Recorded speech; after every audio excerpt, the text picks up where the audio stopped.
श्री स्वामी समर्थ। मी प्रांजली। आपल्या अशा बऱ्याच ताई आहेत, बरेच दादा आहेत की ते स्वतः नॉनव्हेज खात नाहीत, पण त्यांच्या घरामध्ये नॉनव्हेज खाल्लं जातं, मांसाहार केला जातो। मग त्यांना प्रश्न पडतो की माझ्या घरातले इतर मंडळी मांसाहार करतात, मग मी स्वामी सेवा करू शकते का? किंवा मग मला स्वामी सेवा करायची आहे, मी ऐकलं आहे करू शकते, तर ते मी कशा पद्धतीने करू शकते? स्वामींचा फोटो घरामध्ये ठेवू शकते का? पारायण, स्वामी सारामृत हे वाचू शकते का? माळ घेऊन जप करू शकते का? त्याचबरोबर की मी स्वतः नॉनव्हेज खाते, आमच्या घरातले सर्वजण नॉनव्हेज खातात, पण तरीही मला स्वामी सेवा करण्याची इच्छा आहे, मला भरपूर सारे प्रॉब्लेम्स आहेत, मी नॉनव्हेज तर सोडू शकत नाही, पण मला स्वामी सेवा करण्याची इच्छा आहे। त्याचंही तुम्हाला आज या व्हिडिओमध्ये उत्तर मिळेल।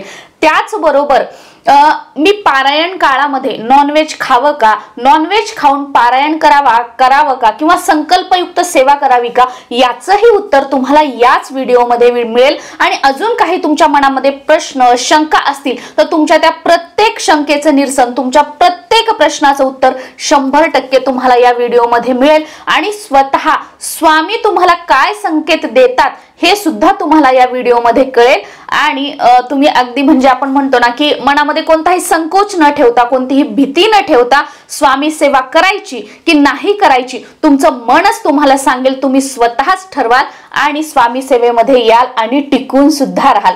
तर सर्वात महत्त्वाचं की सुरुवातीला माझ्या घरातले नॉनव्हेज खातात, मी खात नाही, मग स्वामी सेवा कशी करायची, स्वामी सेवेमध्ये कसं यायचं? तर सर्वात अगोदर बघा, कोणतेही देव, कोणतेही गुरु, जगात जेवढे देव आहेत, जेवढे कोणी कोणत्या देवाला, वेगवेगळ्या देवांना मानतं, कोणतेही देव कधीच कोणाचं वाईट करत नाहीत। आपल्यासोबत जे वाईट होत असतं, आपल्या आयुष्यामध्ये जे वाईट घडत असतं, ते आपल्या कर्मांमुळे घडत असतं, हे सुरुवातीला आपण लक्षात घेतलं पाहिजे। कारण बरेच लोक काय करतात की मी खाल्लं तर माझं वाईट होईल, देव असं करेल, देव तसं करेल। नाही, देव कधीच कोणाचं वाईट करत नाही। हा आपल्याला काय असतं, समोरच्याला ब्लेम करायची आपल्याला सवय असते। आता बघा, मी असू द्यात, तुम्ही असू द्यात, आपण प्रत्येक जण काय म्हणतो की मी खूप चांगली आहे, मी खूप चांगला आहे। आपल्याला वाटतं की माझ्यासारखं चांगलं दुसरं कोणीच नाही, पण आपल्या हातून सुद्धा चुका घडत असतात, कळत न कळत काही गोष्टी घडत। ठीक आहे, आपण काही खून हाणामारी या गोष्टी करत नाही, पण आपण दुसऱ्याचं चांगलं झालं की आपल्या मनात वाईट वाटणार। आपल्या शेजारणीने एखादी वस्तू घेतली की तुम्हाला वाटणार माझ्या हाती तिनं घेतली, तिथं देवदेव करत नाही, तिचा नवरा तर कामाला जात नाही, किंवा ती असं तर करत नाही, तिच्याकडे पैसा आला कुठून, तिने कसं घेतलं, हे झालं वाईट कर्म। तुम्ही समजा रस्त्याने कुठेतरी जाताय आणि तुमचे कपडे चांगले नाही, एखाद्याचे कपडे चांगले दिसले, ती तुमची मैत्रीण आहे किंवा नातेवाईक आहे, अरे किती भारीची साडी घेतली, सगळ्या सारख्याच मोठ्या मोठ्या साड्या घेते, माझ्या पैसे तर असं, कधी हिचं काय होते, कसं काय हिचं असं चांगलं, म्हणजे तिच्याबद्दल वाईट विचार केला, हे झाले वाईट कर्म। म्हणजे अशा कितीतरी छोट्या छोट्या गोष्टी आहेत ज्या आपण वाईट कर्म करत असतो, पण आपण शेवटी काय म्हणतो, मी खूप चांगली आहे, मी देवदेव करते, मी सगळं चांगलं करते, पण हा देवच या कलियुगामध्ये खोट्याची साथ देतो आणि माझी साथ देत नाही, असं बरेच जण म्हणतात। त्याचबरोबर बघा की आता तुम्हाला स्वामी सेवा करायची आहे तर तुम्ही स्वामींचा फोटो आपल्या घरामध्ये आणणं गरजेचं आहे। म्हणजे आपले गुरु आपल्या पाठीशी, आपल्या साक्षीला असणं, आपल्या गुरूंच्या छत्रछायेखाली आपण आपल्या घरामध्ये राहणं, हे अतिशय महत्त्वाचं आहे।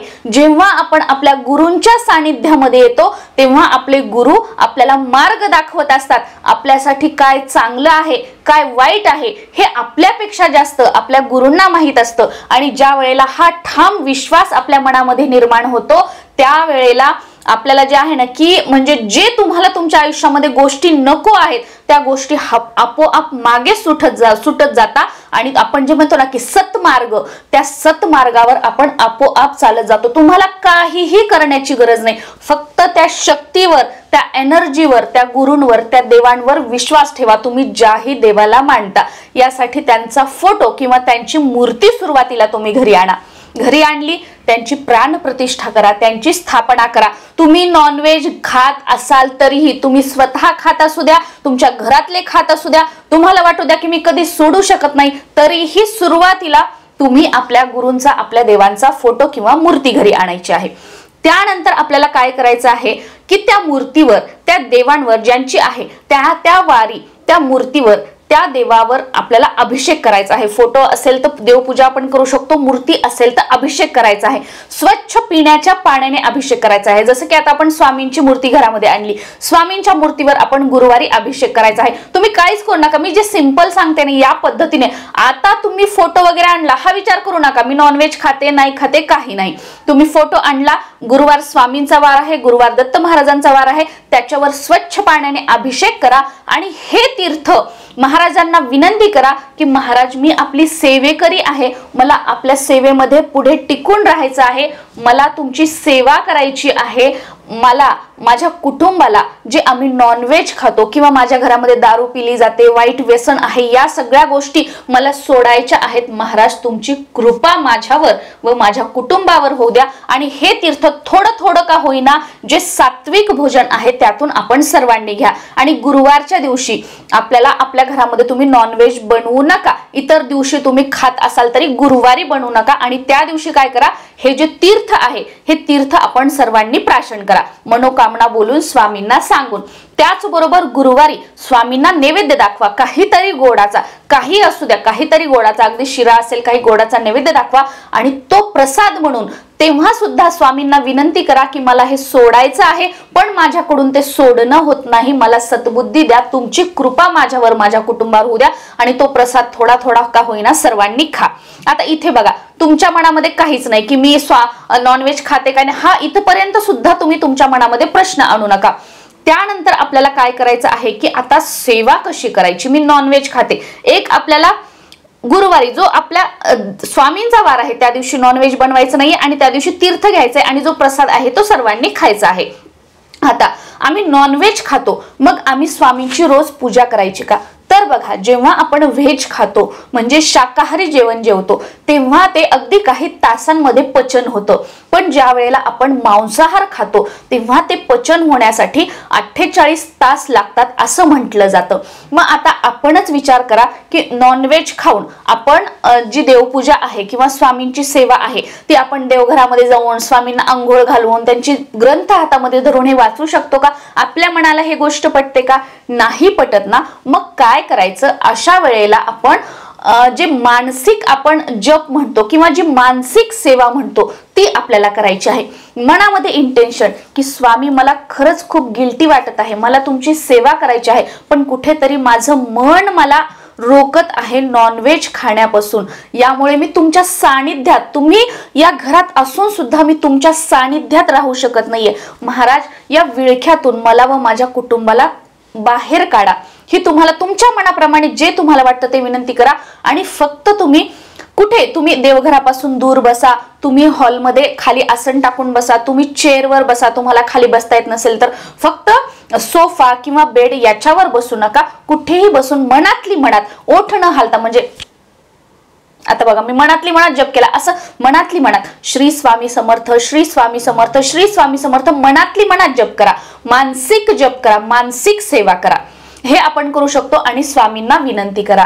त्याचबरोबर तुम्ही काय करू शकता की आता आम्ही पारायण करतोय, संकल्पयुक्त सेवा करतोय, तर संकल्पयुक्त सेवा करताना, संकल्पयुक्त पारायण करताना मात्र एक गोष्ट पाळा, मनावर ताबा ठेवा की त्या काळामध्ये नॉनव्हेज खायचं नाहीये।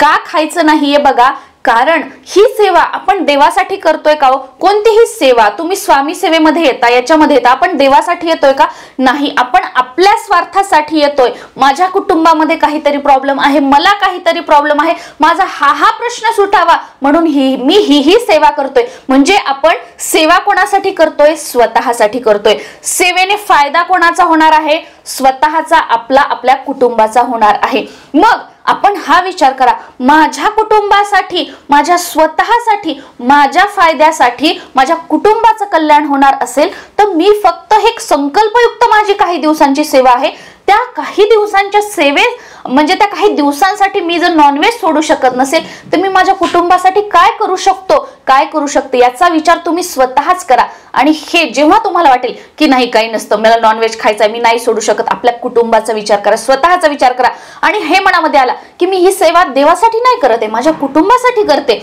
आणि माझ्या कुटुंबासाठी, माझ्या म्हणजे प्रेमळ, माझे जे आपुलकी, जे माझे लोक आहेत त्यांच्यासाठी मी जर हे केलं नाही तर मी आयुष्यामध्ये काय करू शकतो किंवा जे सगळं करून उपयोग काय आहे हा विचार करून तेवढे दिवस आपण नॉनव्हेज खाऊ नका.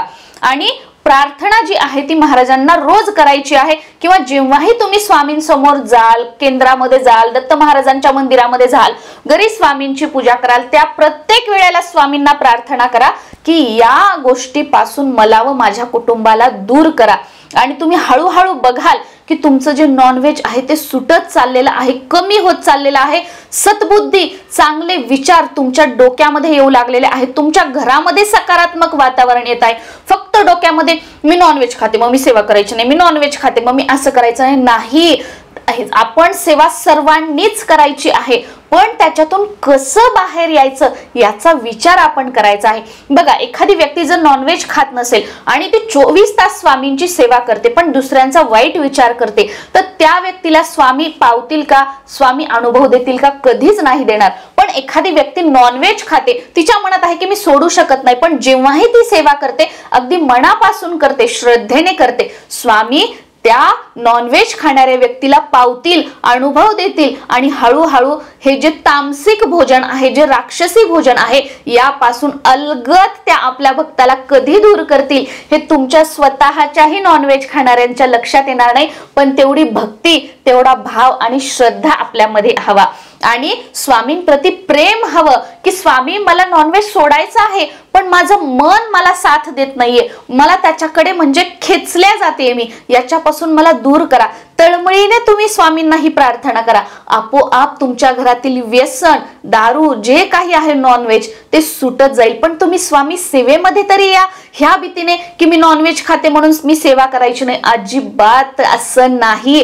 तुम्ही, मी किंवा इतर कोणी, हे कोणीही नाही एवढं मोठं की सांगणार तू नॉनव्हेज खातो तू सेवा करायची नाही. ती शक्ती आहे, ते एक एनर्जी आहे की तिच्या जर म्हणजे त्या देवाच्या आपण म्हणतो ना की सहमतीशिवाय एक पानाचा पत्ता म्हणजे एक झाडाचं पान सुद्धा हलत नाही. मग त्या देवाला आपण शरण जायचं आणि जे काही आपल्या मनातील प्रश्न आहेत ते आपल्याला त्यांना सांगायचे आहेत, ते आपल्याला नक्कीच त्यापासून दूर करतील.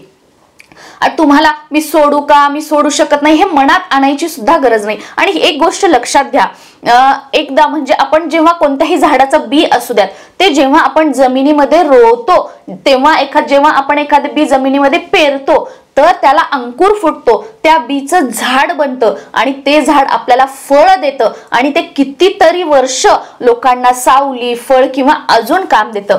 पण सेम आपण त्याच शेतामध्ये त्या बीच्या बाजूला नॉनव्हेज, मांसाहार जमिनीमध्ये दाबला तर त्याला किडे लागतात, त्याला आळ्या लागतात, ते सडतं, त्याचा वास येतो. मग याच्यावरूनच आपण ठरवायचं की आपल्याला नॉनव्हेज खायचं आहे किंवा खायचं नाहीये. बघा, एखादा म्हणजे मुक्का जीव, त्या मुक्या जीवाला जर मारून आपण खात असोल तर आपल्यामध्ये कसली माणुसकी. आपल्याला जर मारून जर कोणी खाल्लं तर आपल्याला कसं वाटेल? तो मुका जीव आहे, जो कोणतं जे खातात नॉनव्हेज तर ते कोणाचं तरी पिल्लू आहे, ते कोणाचे तरी वडील आहेत, ते कोणाची तरी आई आहे, कोणाची तरी बहीण आहे, भाऊ आहे. म्हणजे त्यांची आता समजा कोंबडी आहे तर ती कोंबडी दुसऱ्या कोंबडीचं पिल्लू असेल, तिला अजून बहीण भाऊ असतील, तिला वडील असतील किंवा कोंबडा आहे त्याला तो कोणाच तरी वडील, त्याला मुली असतील, म्हणजे ते पिल्ल वगैरे ह्या गोष्टी याचा आपण विचार करायचा आहे. आणि आपल्या मनाला आपण जे म्हणतो ना की स्ट्रॉंगली बिलीफ की नाही मला नॉनव्हेज खायचं नाहीये, किंवा तुम्हाला मी सांगितलं की तुम्हाला नॉनव्हेज खायचं आहे ना तर खा, तुम्ही अशा पद्धतीने सेवा करा, स्वामींना प्रार्थना करा. स्वामी आपोआप तुम्हाला या ज्या विळख्यातून आहेत, अगदी वाईट संगत असू द्या, काही असू द्या, त्याच्यातून बाहेर काढतील आणि तुम्हाला स्वामी सेवेमध्ये आणतील आणि तुम्ही स्वतः स्वामी सेवेकरी व्हाल, स्वामी सेवेमध्ये टिकून राहाल आणि स्वामींच्या कृपेने तुम्ही स्वतः अजून इतर जणांना मदत कराल की बाबा रे असं तू नॉनव्हेज खातो ना, मग अशी सेवा कर. आपोआप स्वामींना जे हवं आहे ते स्वामी करतील आणि आपल्याला सत्मार्गावर आणतील. श्री स्वामी समर्थ.